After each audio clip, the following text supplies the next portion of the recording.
This is Shade Man. You haven't heard from me in a very long time, and there's a very good reason for that.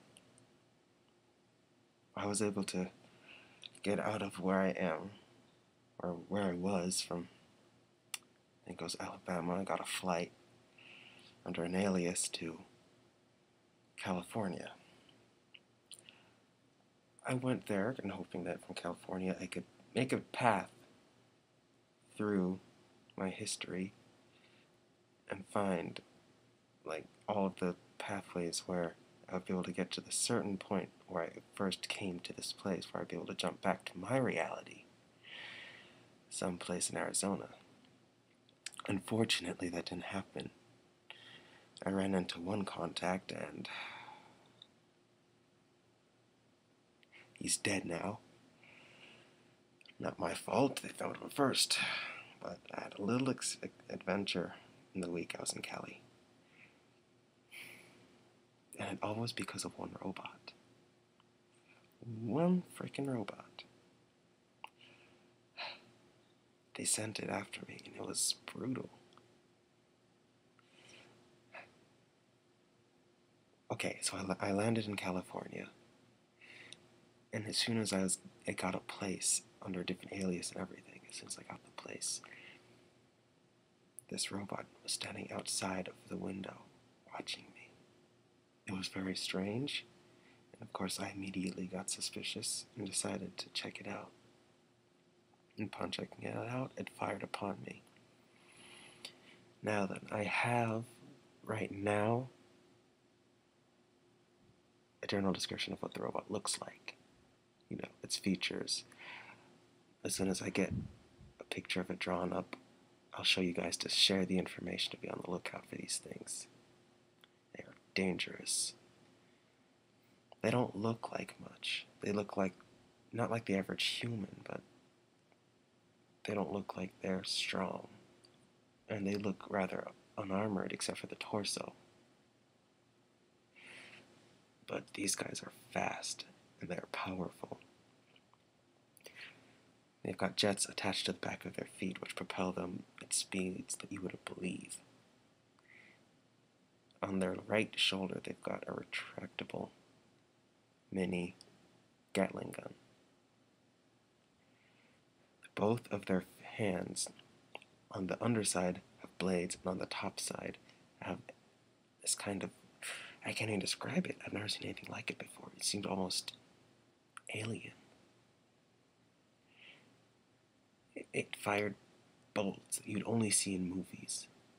But these, believe me, these are real, and I've got the marks to prove it. So I eventually went through all the fighting with it. I've destroyed 2 of them. No easy task, believe me. But I was able to destroy 2 of them and get to the basics. Got the information I needed. I got on a flight. Turns out I got on the wrong flight. I was forced on the wrong flight. My ticket said one thing, but the plane said the other. They hacked the system. So now I don't know where I am because I bailed out of the plane. Because the robot was following me. Another one found me and followed me. It grabbed a ride on the plane's landing gear into the plane. So as soon as the plane landed, I got off and I attached myself to a smaller Cessna. I don't know where it went. I just dropped as soon as I felt safe enough. And then I found another room at some no-name hotel. Anyway, I'm probably not interested anymore in about why I've been gone. You're probably more interested in about what exactly I have to do with reality. Well, that's coming in my next video, along with information about the robot. Alright? That's all coming up soon, as soon as I can get the image from my head translated onto paper. Just know that I am safe.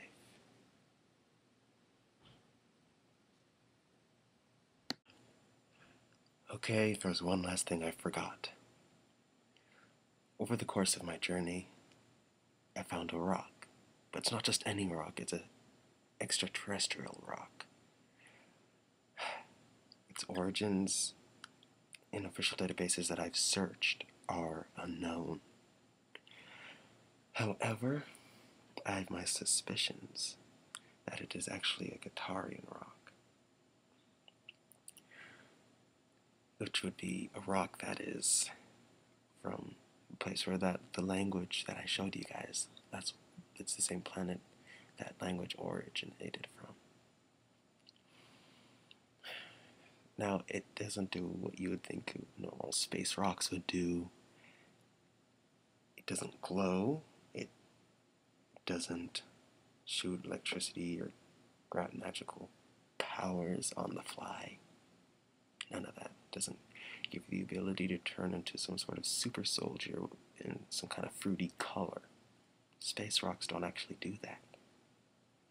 They subtly influence the user, or rather the holder's genetic makeup.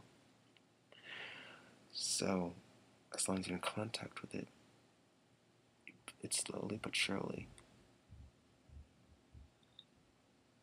transforms you into a mutant.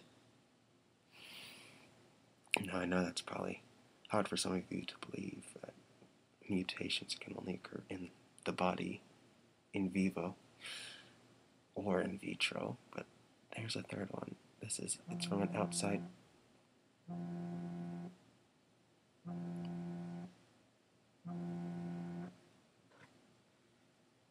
No way.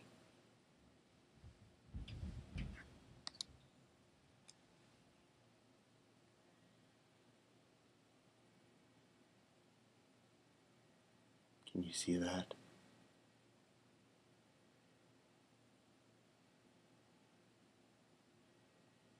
Things are about to change.